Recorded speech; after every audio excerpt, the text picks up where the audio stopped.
Hey everyone, it's Lane with Tim's Nation. I'm here today to talk to you a little bit about the Leagues of Votann list I'm bringing today. It's been a little while since I had the old Votann, my squats, my stunties, my little guys on the channel. So I'm excited to be playing them again. I still have no idea how to build a Votann list in 10th edition. Man, I had it so dialed in 9th edition. And now I just don't. I just put some of everything in the list. I don't really have very many characters. I only have one character today, but I just put a bunch of the other stuff. I knew DJ is going to be playing Imperial Agents. He requested I play Votann. The only thing I tried to do was not spam anything too hard. I do have 2 Hecatons and 3 Sagittars. I could have easily run 3 Hecatons and 5 Sagittars. So 2 Sagittars, I guess, is kind of tough and difficult. He does have some anti-tank punch with the with his Death Watch and with the Armiger Warglaves. So we'll see how that goes. But yeah, it's just a bunch of small units that I can use to score. And I'll kind of go through the list here, and then we'll talk about the strategies or the. I don't have a whole lot of strategy here, guys. I'm just going to try to kill the Imperial Agents as fast as possible. But yeah, I'm going to go through the list here and then talk about reason I chose some of the units the way I did, and we'll go from there. All right, so here we have exactly 2,000 points of Leagues of Votann. So Leagues of Votann, you guys know these guys, they're little dwarfs. They're still an index. They only have 1 detachment ability. Their thing is that they've got judgment tokens. You know, if someone kills a unit, they get a judgment token. They can get up to 2. Anytime I am targeting a unit with judgment tokens on it, I get +1 to hit if it has 1 judgment token, and if it has 2, I get +1 to hit and +1 to wound. At the start of the game, I can pick 4 units in my opponent's army and give each of those units 2 judgment tokens. And then if I kill one of those, I get some extra command points during the game, depending on when I actually killed it. If I kill it before my 2nd command phase, I get 3 command points. I get 2 if it's before my 3rd or 4th, and if it's before my 5th, I get 1 extra command point. So I'm going to go for killing something during my first turn here, see if we can pull that off. So the actual list itself, I'm not really impressed with the Votann characters a whole lot. I mean, they have use and stuff. Obviously, the calls get judgment tokens, but I'm just running 1 character today. It's more units than his characters. We just got 1 E-Champ. He's got the long list enhancement, so that when his unit kills something, he can move a judgment token from that unit to another one that's within line of sight. Hopefully I remember that. I probably won't. I will probably forget that today. But yeah, the E-Champ is a good model for whatever it is, 60 points. He lets his unit reroll charges, which is handy. That is impact mortals when they hit. At 60 points, he doesn't have that impressive of a close combat attack. He only gets a couple attacks, but good for leading Einherjar Hearthguard, especially because the Hearthguard need to have a character leading them in order to get their -1 to wound ability. So just the 1 E-Champ for our characters. Battle line, we have 1 10-man squad of Hearthkin Warriors.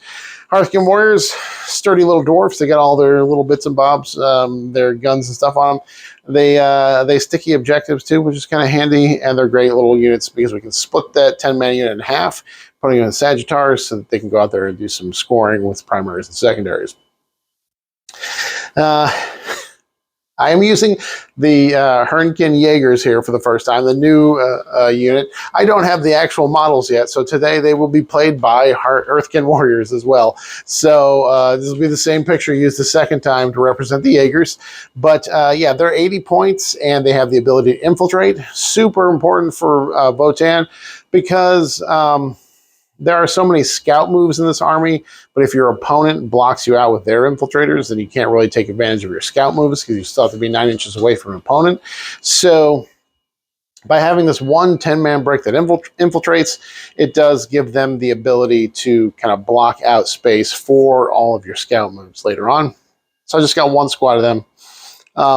Their special move, or their special ability, in addition to the fact that they infiltrate, is that they have a counter move. So if you move within 9 inches of them, I guess they get to move D6 inches away. I'm taking the knives with them, the close combat weapons, just because it seems like they got a little bit of AP. So we'll see if that comes into play this game.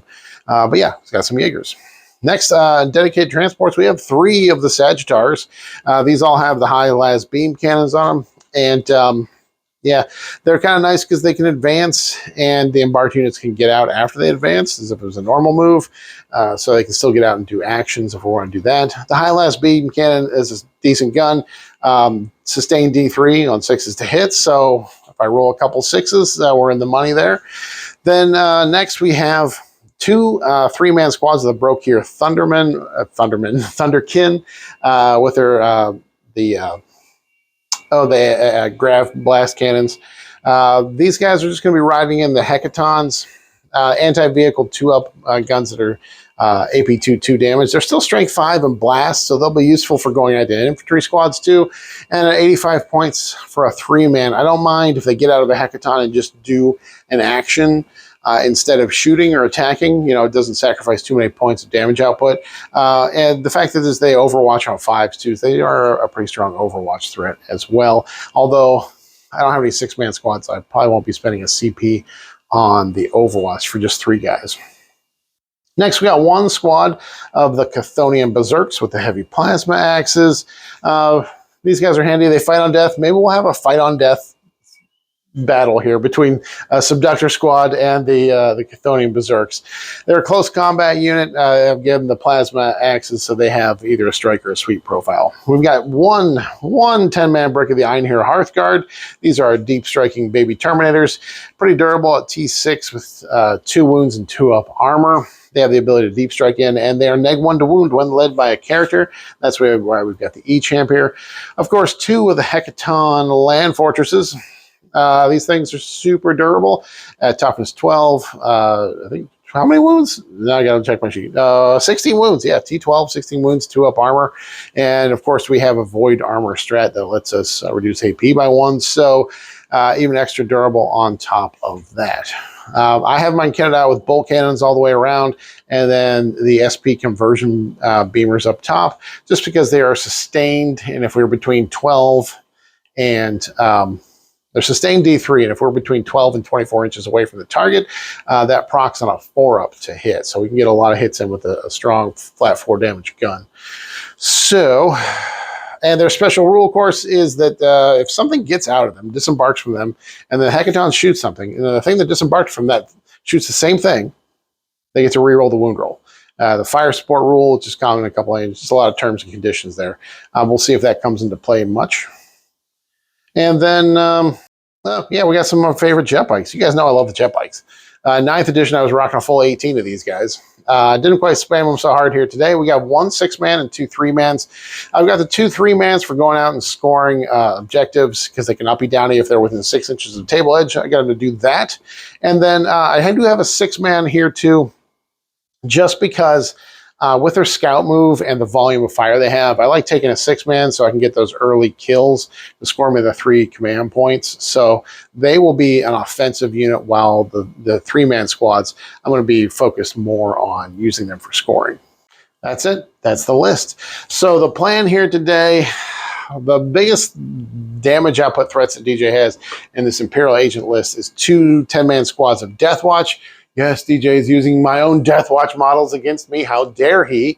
I'll have to punish him for that. And so the key here is those Deathwatch move pretty quickly. When they're led by the Watchmaster, they have advance and charge, and they'll be disembarking from a Rhino. So they have a decent amount of movement and be able to get there. So I'm just going to try to move block, maybe with some Hearthkin Warriors, or with vehicles or something to kind of slow them down, and then make sure I can put a lot of fire into them afterwards. So really, it's just to kind of blunt the first attack from the Deathwatch and then kill them as quickly as possible. And I definitely believe, the Votann have a lot of fire output, a lot of damage output, and they'll be able to do that relatively quickly. I'm actually not that worried about the Armature Warglaves. They do have some skills, but they don't have a lot of attacks either way, Malta or their close combat attacks. They'll do some damage. I just don't think they're going to be a huge issue. I feel like the Hecatons can probably, together, they'll probably pick up one of them in 1 round of shooting. So as long as I just keep my distance and don't let them get into Melta range and charge range, I'll be able to handle them pretty easily. It's the Deathwatch I'm more worried about. Everything else is just a bunch of trash. I've got to worry about the Eversor getting in there, but